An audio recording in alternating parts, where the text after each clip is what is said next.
সত্য ঘটনার আলোকেই সিনেমা নির্মাণ করতে পছন্দ করেন রায়হান রাফি। তার পরিচালিত সকল সিনেমা কিংবা ওয়েব কন্টেন্টের মাঝে থাকে বাস্তবতার এক নিষ্ঠুর ছোঁয়া।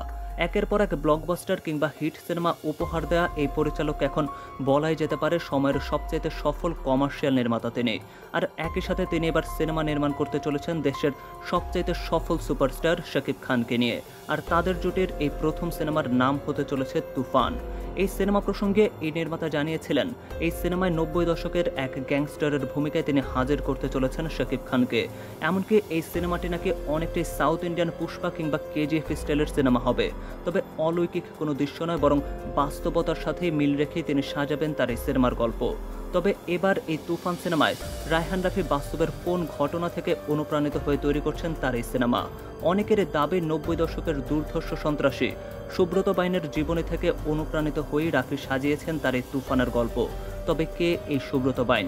তবে চলুন দর্শক জেনে নেওয়া যাক তার নারী নক্ষত্র ইতিহাস সহ সকল অজানা ঘটনা, যে গল্প কিনা হার মানাবে কেজিএফ, পুষ্পা কিংবা গডফাদারের মতো মাস্টারপিস সিনেমার সিনেমাটিক ভিশনকেও। সুব্রত বাইন ওরফে ত্রিমাতি সুব্রত বাইন আদিনিবাস বরিশালের অগৈলঝাড়া থানার জোবারপাড় গ্রামে। বাবা বিপুল বাইন ছিলেন সামান্য এক সিএনজি চালক। মা কোমলিনী বাইন এবং 3 বোন মেরি, চেরি এবং পরীকে নিয়েই ঢাকার মগবাজারে এক ভাড়া বাসায় নিম্ন মধ্যবিত্ত সুব্রতদের সংসার। ভাই বোনদের মাঝে সুব্রত ছিলেন সবচাইতে বড়।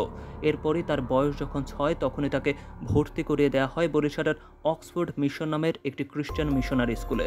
কিন্তু লেখাপড়ায় বিশেষ মন নেই সুব্রতর, যার ফলাফলস্বরূপ 8ম শ্রেণীতে বাজে রেজাল্টের পর তাকে সেই স্কুল থেকে বহিষ্কার করা হয়।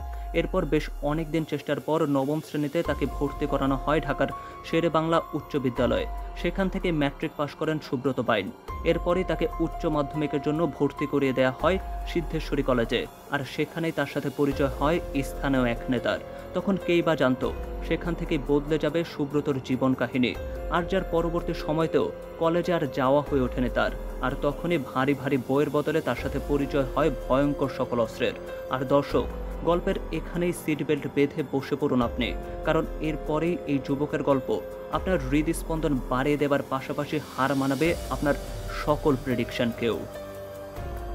কলেজেই পরিচিত হওয়া সেই স্থানীয় নেতার বদৌলতে ঢাকার মগবাজারে একটি স্থানীয় সন্ত্রাসী দল গড়ে ওঠে সুব্রত বাইনের নেতৃত্বে। খুব অল্প কয়েকদিনে বেশ পরিচিত হয়ে উঠতে শুরু করেন তিনি। 20 বছর বয়সী সুব্রত বাইনের রক্ত তখন টকবগে গরম। একই সাথে নিজের এলাকার পাশাপাশি আশেপাশের এলাকাতেও সাম্রাজ্য করতে শুরু করেন সুব্রত। 1993 সালে ঢাকার মধুবাজারে এক সাধারণ সবজি বিক্রেতা খুন হলে প্রথমবারের মতো পুলিশের তালিকায় নাম উঠে আসে তার। তবে ঘটনাটা আরও 2 বছর আগে পেছানো যাক দর্শক। 1991 সালের নির্বাচনে বিএনপির হয়েই নিজের এলাকা মগবাজারে কাজ করতে শুরু করেন সুব্রত।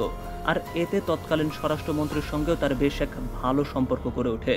আর সে বছরই তার জন্মদিনের উৎসবেই সেই নেতা হাজির হলে রাতারাতি এলাকার অঘোষিত সন্ত্রাস সম্রাট হয়ে ওঠেন সুব্রত বাইন। আর একই সাথে সে বছরই ঢাকার আন্ডারওয়ার্ল্ডে উত্থান ঘটে সুব্রত বাইন এবং তার আরেক সঙ্গী গোলাম রসুল সাগর ওরফে টোকাই সাগরের। এছাড়া পুলিশের আরেক সূত্রের দাবি 80-র দশকে এক গ্যাংস্টারের অনুপস্থিতিতেই সুব্রত এবং টোকাই সাগরের দল গঠন আরও সহজ হয়ে ওঠে। আর তাদের মাঝেই সেরা 7 সদস্যদের নিয়ে জন্ম হয় পরবর্তী সময়তে অন্ধকার জগতের সারা জাগানো দল 7 স্টারের। আর ঠিক সেই সময়তেই এই দলের সঙ্গে যুক্ত হয় আরেক মোস্ট ওয়ান্টেড মাস্টারমাইন্ড ডন সুইডেন আসলাম।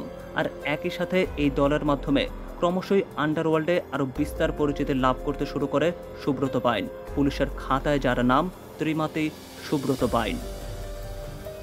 1991 সালের দিকে ঢাকার মগবাজার এলাকার আরও এক পরিচিত গ্যাংস্টার ছিলেন লিয়াকত। সেই সময় যুবলীগের এই নেতার থেকে এলাকার নিয়ন্ত্রণ নিতে বিএনপিপন্থীরা সম্পূর্ণ সমর্থন দেয় সুব্রতকে।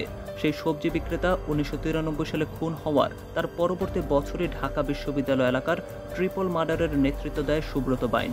আর এই ঘটনার পরেই দক্ষিণাংশের একটি বড় অংশের নিয়ন্ত্রণ চলে আসে অঘোষিত সম্রাটের হাতে। আর এরই মাঝে পুলিশের খাতায় তার নামে জমা পড়ে 30টিরও বেশি মামলা। যদিও দর্শক সবজি বিক্রেতা নয়, বরং 1991 সালে খুনের হাতে খড়ি হয় সুব্রত বাইনের। তৎকালীন সময়ের ছাত্রনেতা মুরাদ খুনের ঘটনায় তখন তার যাবজ্জীবন কারাদণ্ড হয়েছিল, কিন্তু পুলিশের খাতায় সেই রেকর্ড মুছে গেছে উপরের মহলের নির্দেশে। আর এরই মাঝে সুব্রতর জীবনে আসে ভালোবাসা। লুসি নামের এক মেয়ের সঙ্গেই প্রেমের সম্পর্কে জড়িয়ে পড়ে সে। কিন্তু সেই ভালোবাসা দীর্ঘদিন স্থায়ী হয়নি সুব্রত বাইনের। বরং 1997 সালে ঢাকার নয়াপল্টনের একটি হাসপাতাল থেকে সুব্রতকে গ্রেফতার করে গোয়েন্দা পুলিশ অফিসার আকরাম হোসেন। আর তখনই সুব্রতর 2 সন্তানের মা লুসি তারই দলের আরেক যুবকের সঙ্গে জড়িয়ে পড়ে প্রেমের সম্পর্কে। আর এ কথা জানার পর সুব্রত বাইন জেল থেকে বেরিয়ে নিজেই নিজের ভালোবাসার মানুষকে বিয়ে দেন সেই যুবকের সাথে।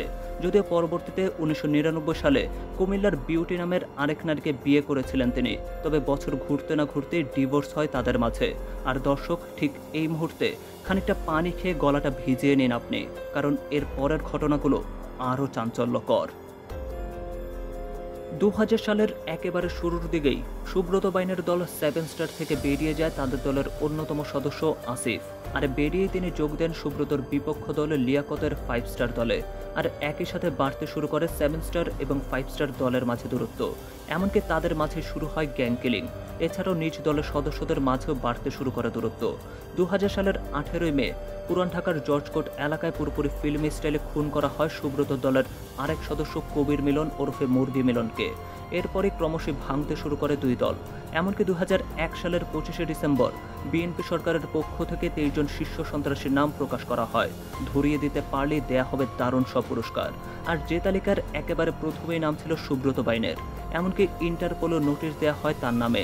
এরপরই ঢাকা ছেড়ে কলকাতায় পাড়ি জমান সুব্রত। সেখানে গিয়েও নদিয়া জেলার জামেলা নামের এক মেয়েকে বিয়ে করেন তিনি, যে ঘরে তার একটি কন্যা সন্তানও আছে।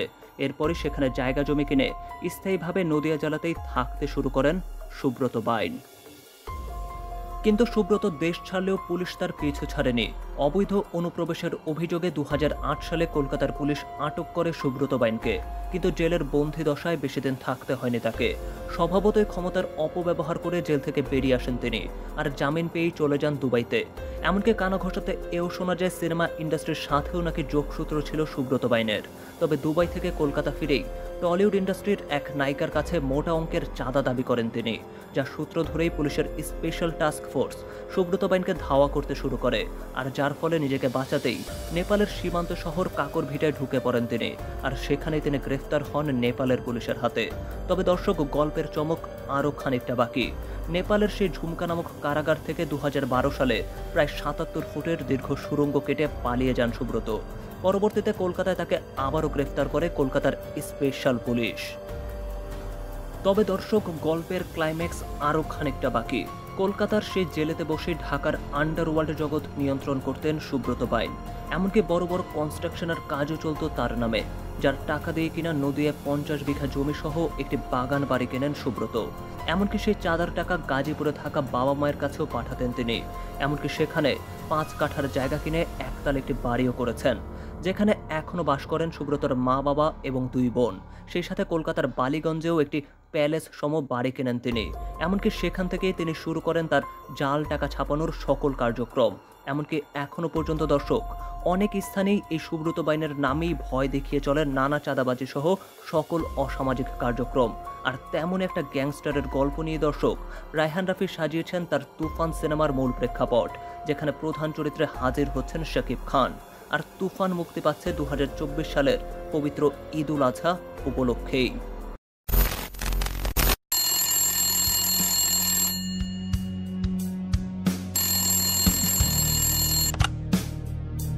হ্যালো হ্যালো, আমি সুব্রত ভাই। জি সুব্রত ভাই, জি জি জি জি জি বলেন বলেন।